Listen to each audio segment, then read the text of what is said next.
అదే RTV app వార్తల్ని క్షణాల్లో చదివే అవకాశం ఉంటుంది. ఒక న్యూస్ పేపర్, ఒక టెలివిజన్ ఛానల్ మీ చేతుల్లో ఎప్పుడూ ఉంటాయి. నాటకీయమైన సన్నివేశం. కోర్స్ న్యాచురల్గా చాలామంది ఇటువంటి హింసని డెఫినెట్గా ఖండిస్తారు. ప్రధానమంత్రి గారు ఖండించారు. ఆయన ఆరోగ్యాలతో చిరకాలం ఉండాలని చెప్పి ఆయన భగవంతుని ప్రార్థించినట్టుగా సాక్షిలో చూసాం. అలాగే చంద్రబాబు నాయుడు గారు కూడా ఖండించారు, ఇటువంటివి రాజకీయాల్లో ఉండకూడదని. నేను ఖండిస్తున్నా, ఇటువంటివి రాజకీయాల్లో ఉండకూడదని నేను కూడా ఖండిస్తున్నా. కానీ నా ఖండనలో కొన్ని అనుమానాలు ఉన్నాయి, డౌట్ అనుమానాలు. ఆ డౌట్ అనుమానాలని మీతోటి షేర్ చేసుకోవాలని చెప్పి అనుకుంటున్నా. ఇక్కడ అసలు హెడ్లైనే అడుగడుగున నీరాజనాలతో సాగుతున్న నీరాజనాలతో, కానీ నేను నీరాజనాలతో అని చెప్పి విడదీసి పలికా. అర్థమైందా? నీరా అంటే సారా. నీరాజనాలతో సాగుతున్న అపూర్వ యాత్రను చూసి ఓర్వలేక సీఎం జగన్పై హత్యాయత్నం చేశారండి. ఇదండి ఫోటో. ఒకసారి ఫోకస్ చేసుకుంటే ఏదో ఆ సమయంలో దీపాలు ఆర్పారు.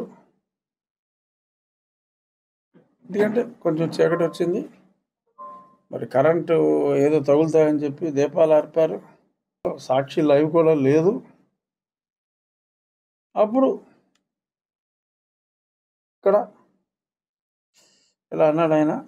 తర్వాత చూసిన వేరే ఛానల్లో ఎవరో తీసిన దాంట్లో ఇక్కడ ఒక చిన్న గీటు, రక్తం ఏమో కారిపోలా, గీటెడింది.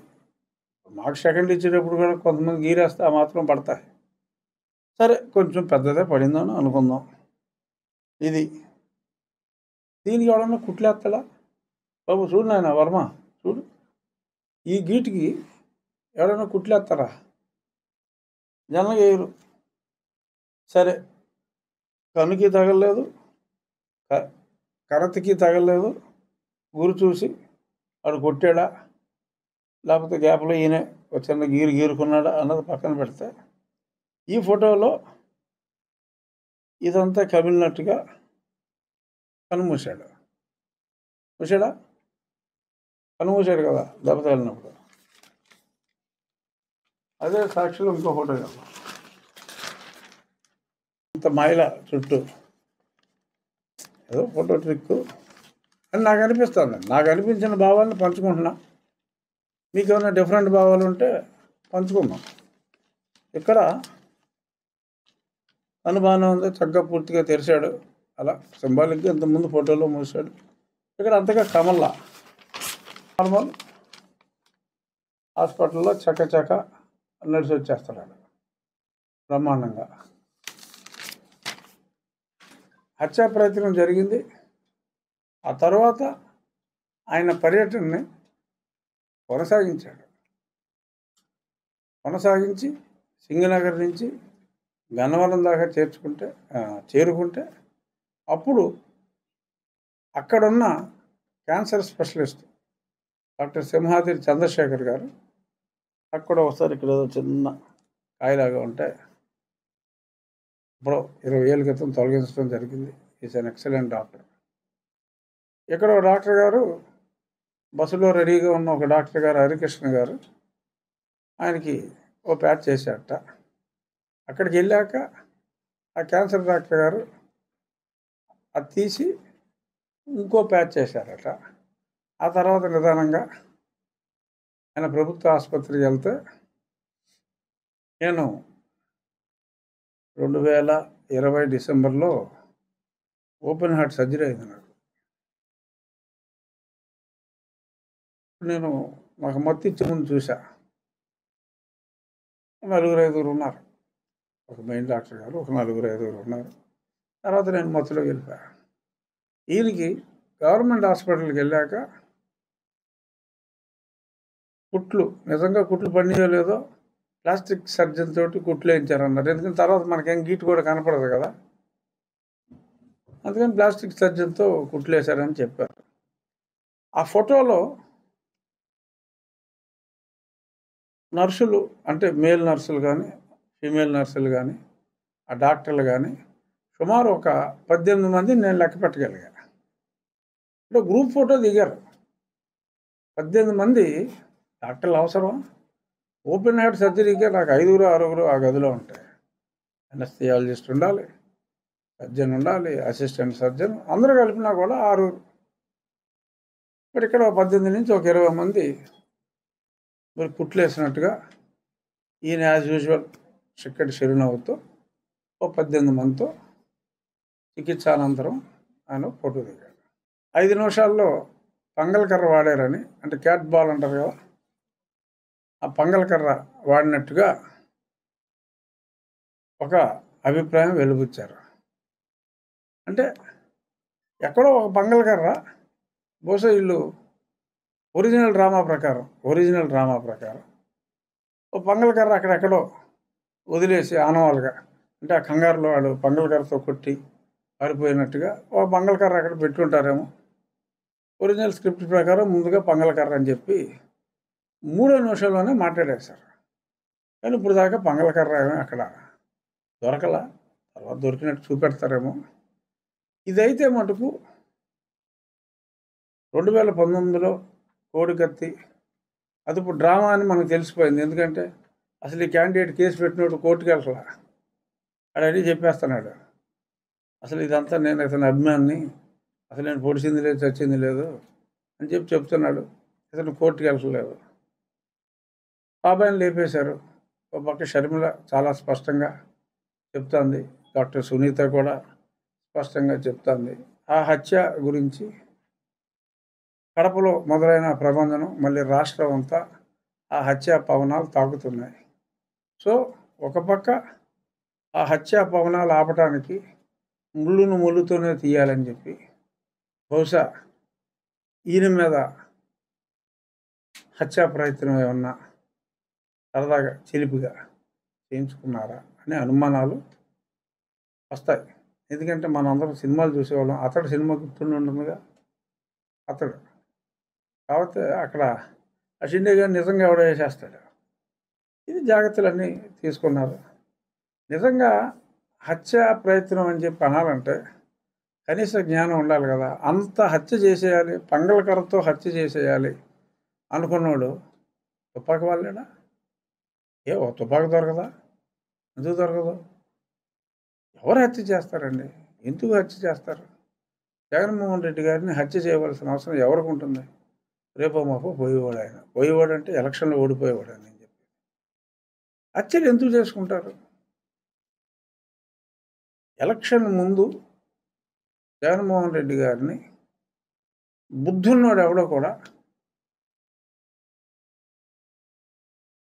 ఇలాంటి చిలిపి ప్రయత్నం కూడా చేయరు, ఆలుకాలు చేసుకుంటే తప్ప. ఎందుకంటే ఆయనకి ఏదైనా అయితే ఆ పార్టీ పెద్ద మెజారిటీతో నెగ్గుతుంది. ఇది కేవలం సింపతి కోసం ఈ పొలిటికల్ అడ్వైజర్ గారు ఇచ్చే పనికిమాలిన సలహాలు ఇలా ఉంటాయి. 19లో కూడా అలాగే జరిగింది. ఇప్పుడు గతంలో పబ్లిసిటీ చేసిన చెల్లి వేరేగా ఉంది, తల్లి అమెరికా జంపు. ఎందుకంటే ఈ టెన్షన్ తట్టుకోలేక ఓ పక్క కొడుకు, ఓ పక్క కూతురు. ఈ గొడవ నాకెందుకని ఆవిడ పిల్లల దగ్గరికి, మనవల దగ్గరికి అమెరికా ఆవిడ జంపు. సో ఎన్నికల సర్వేలు చూస్తే దారుణంగా ఉన్నాయి, ఆ జనం చూస్తే ఎవరు రావట్లేదు. సో కాబట్టి నా వరకు అంటే అందరూ అచ్చెన్నాయుడు గారు విమర్శించారు, ఏదో 2.0 కోడికత్తి 2.0 అన్నారు. సరే, కొందరు ఇది చాలా అన్యాయం అని చెప్పారు. బట్ నా వరకు ఇది కేవలం డ్రామా అని చెప్పి చాలా స్పష్టంగా మరీ దొరికేసే విధంగా కొంచెంసేపు కన్ను మూసి, కొంచెంసేపు మామూలుగా ఉండి, కొంచెంసేపు కవిలిపోయినట్టు ఫోటోలు వేసి ఇమ్మీడియట్గా అంబటి రాంబాబు గారు చంద్రబాబు నాయుడే దీనికి బాధ్యుడు అన్నాడు. చంద్రబాబు నాయుడు గారికి ఏంటరా బాబు సంబంధం? ఆయన కాబోయే ముఖ్యమంత్రి ఇలాంటి తింగరపల్లి ఎవడమటుకు ఎందుకు చేస్తాడు? దీనికి వారు బాధ్యత వహించాలి. అప్పుడు చంద్రబాబు నాయుడు గారు సీఎం కింద ఉన్నప్పుడు మరి జగన్మోహన్ రెడ్డి ఆ డ్రామా ఆడినప్పుడు చంద్రబాబు నాయుడు బాధ్యుడు అన్నారు. ఇప్పుడు ఎవరు బాధ్యుడు? ముఖ్యమంత్రి ఎవరు? జగన్మోహన్ రెడ్డి. పోనీ సిఎస్ డీజీపీకి అధికారం ఉంది అని అనుకుంటే వాళ్ళిద్దరూ కడపరెడ్లు, వాళ్ళని బాధ్యులు చేయాలి తప్ప హత్యా ప్రయత్నం ఎవడన్నా బుద్ధున్నోడు తింగరనా కొడుకు కాకపోతే పంగళగారితో చేస్తాడా? పంగళగారితో పెట్టే సావట్లేదు, చిన్న చిన్న పెట్టలు తప్ప పెద్ద పెట్టలే సావట్లేదు బంగళగారితో. జగన్మోహన్ రెడ్డిని చంపేస్తారా బంగళగారితో? సో దానికి ఇలాగ హత్యా ప్రయత్నం అని ఇన్ని డ్రామాలని. పోనీ ప్రయత్నం జరిగిన వెంటనే గంటన్నర తిరిగాడు బస్సులో. ఇప్పుడు రెస్ట్ తీసుకోవాలా? రెస్ట్ తీసుకున్న తర్వాత మళ్ళీ షెడ్యూల్ ఆలోచిస్తారట. ఇవన్నీ సినిమా కథలో ఈ హత్యా ప్రయత్నం అనేది తనకు తాను అసలు రాయి వచ్చిందో లేదో కూడా నాకు డౌటు. ఏదో ఒక దండ, పెద్ద దండ తీసుకొచ్చారు, కేసు ఆగింది. ఆ దండ వచ్చినప్పుడు ఆ సమయంలో సెక్యూరిటీ వాళ్ళు కూడా ఒంగుని ఉన్నారు. నార్మల్గా ఎప్పుడైనా సరే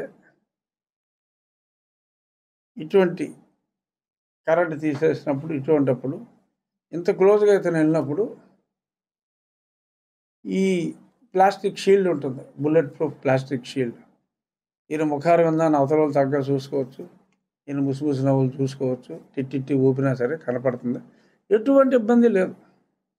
ఎందుకు ఆ సమయంలో అలాగా తీసేయవలసి వచ్చింది? అంటే ఈ కరెంటు తీస్తారు ఈ టైంలో అని, ఈ టైంలో ఆయన ఇక్కడికి వచ్చినప్పుడు ఒక దండ వస్తుందని, ఆ దండ వచ్చినప్పుడు సెక్యూరిటీ ఒంగుంటుందని, అప్పుడు అదే సమయంలో ఆ వెహికల్ ఆ పర్టికులర్ స్పాట్లోకి వస్తే ఆ పక్కన బిల్డింగ్లో ఉందంట, ఆ బిల్డింగ్లో ఒకటి పంగళగారు పెట్టుకుని రెడీగా ఉన్నాడంట. ఆడెంత బాగా కొట్టాడంటే ఇక్కడ తగలదో, ఇక్కడ తగలదో, ఇక్కడ తగులుతుంది, తగిలి చిన్న గీటు పడుతుంది. మరిన్ని వీడియోస్ కోసం ఛానల్ ని సబ్స్క్రైబ్ చేయండి, లేటెస్ట్ అప్డేట్స్ కోసం వాట్సాప్ ఛానల్ ని ఫాలో చేయండి, అండ్ లింక్ డిస్క్రిప్షన్ లో ఉంది.